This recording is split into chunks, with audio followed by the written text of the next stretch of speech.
everyone, welcome back to my channel. Welcome back. So I'm going to share a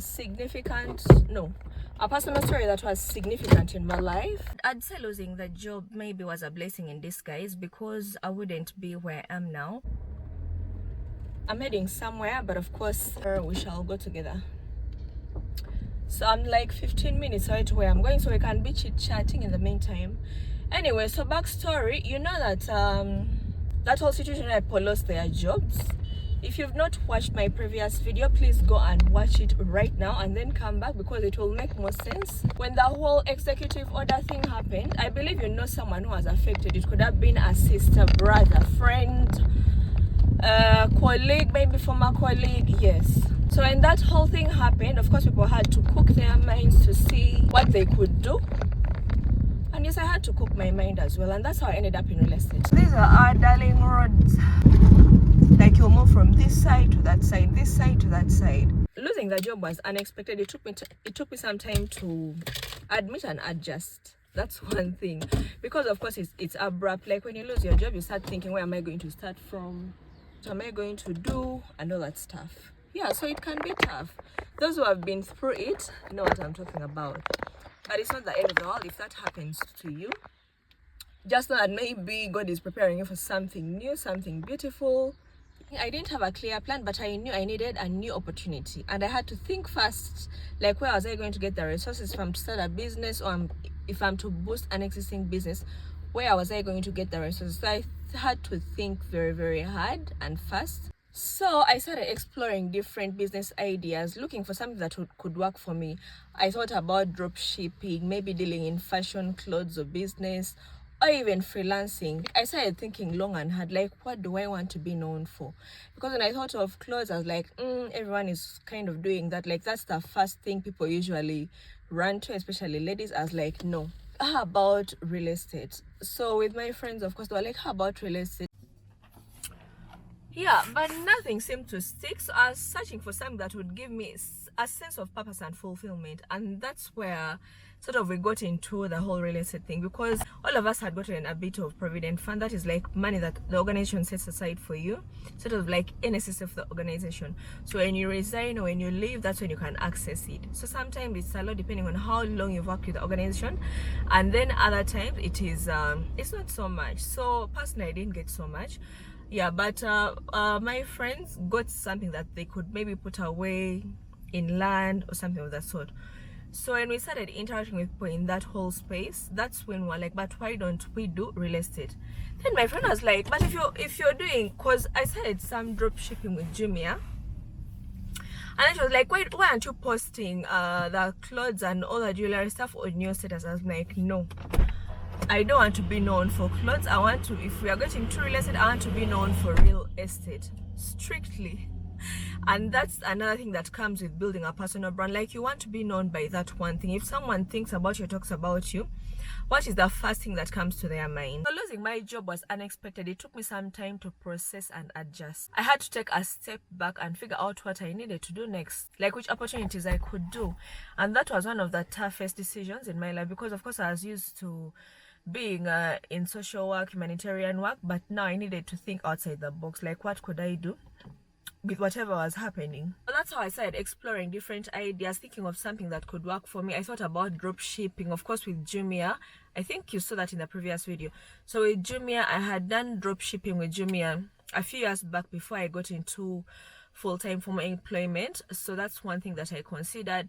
Then I thought about fashion business, but I was like, no, that's what most people run to, especially us ladies. When we are starting out, I was like, no, what do I want to be known for? And then of course when the real estate idea came in, I was like, if I'm to do real estate, then I want to be known for real estate. Like I don't want to mix, this day I'm posting fashion things, then what, and then real estate. No. So that's how kind of the idea built itself. So with my friends, since they were getting into further investment and stuff, we started talking to different people in that space, developers, like people generally you wouldn't talk to in the like usually. Okay, you want to associate with them, but talking about what? So I started reaching out to such people, talking to them, asking them what different aspects are there in real estate. And we had meetings. I'll break that down in another video.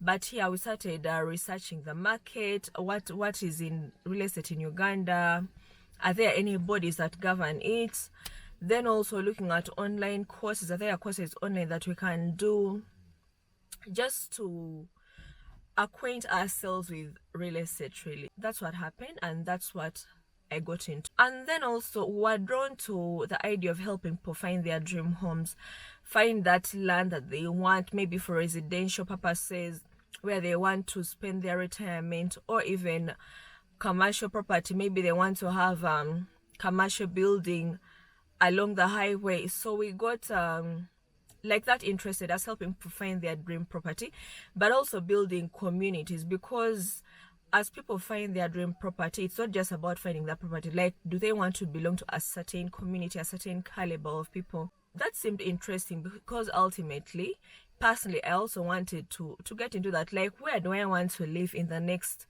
2 years, in the next 5 years, in the next 10 years? Because I definitely don't want to live where I currently live for so long. I want to keep advancing and spreading my wings. So that also interested me personally, and I can speak to that confidently because it's something that I thought of. But maybe, you know, when you're in the workspace, sometimes you don't have the time to think about these things deeply, but now your mind is like you're searching for knowledge left, right, center, and that's how you come into such ideas. So now I want to talk about developing a real estate brand.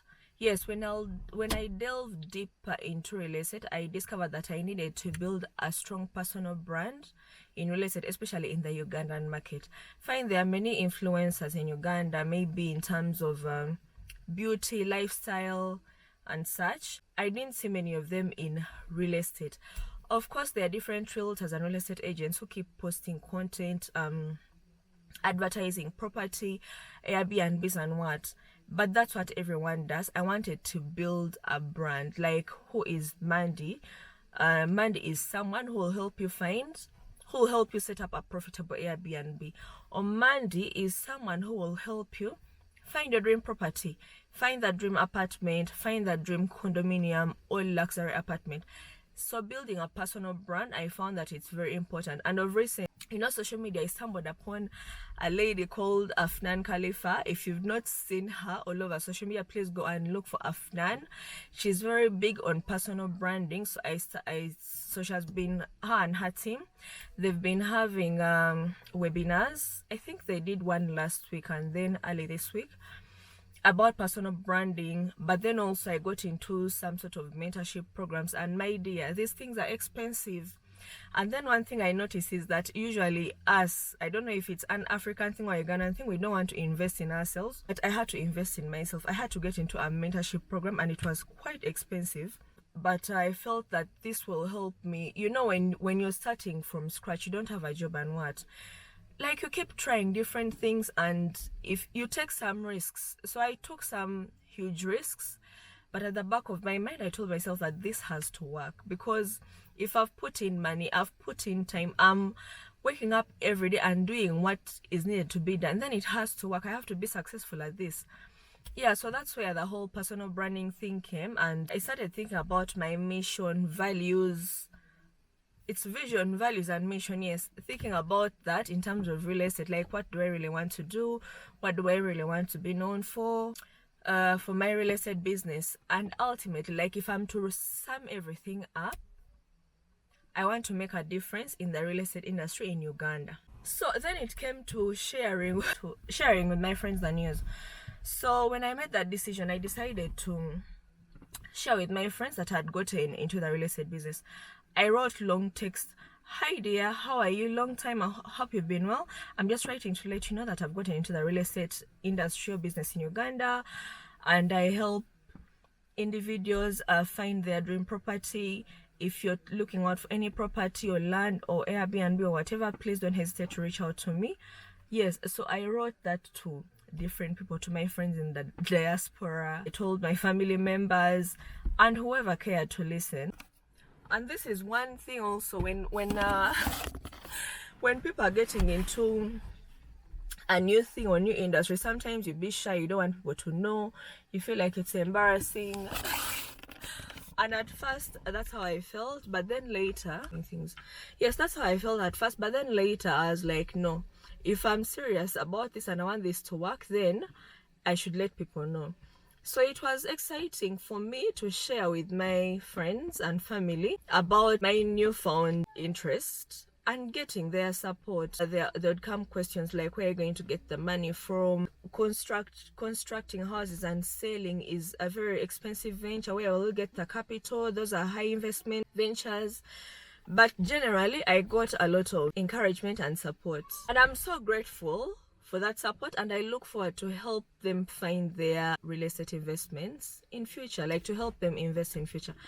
I truly look forward to that, because one thing also about building a personal brand, if someone needs something in particular thing, you should be the first person that comes to their mind. So that's what I'm looking forward to, helping people that know me find their dream property. Now, in the near future, in the further future, that's one thing I really look forward to. So to conclude, I'd say losing the job maybe was a blessing in disguise, because I wouldn't be where I am now. I've gone through a lot of growth that I wouldn't have gone through. You know, when you're in survival mode or struggle mode, you think, like, your brain thinks, I don't know, times 10. When you're in a comfort zone, when you're struggling, you grow, whether you like it or not. You have to grow. And I'd say it was a blessing in disguise, because it helped me discover a newfound passion in real estate. I was investing before, but now, like, going into it with a business mindset. And honestly, I'm excited to see where this journey takes me. And I'm grateful for the opportunity to share this with you. I hope it touches someone who watches this. Thanks for watching, and I'll see you in the next video, where I'll be breaking down the actual steps that we took to kind of penetrate the industry. But thanks for watching. Until next time.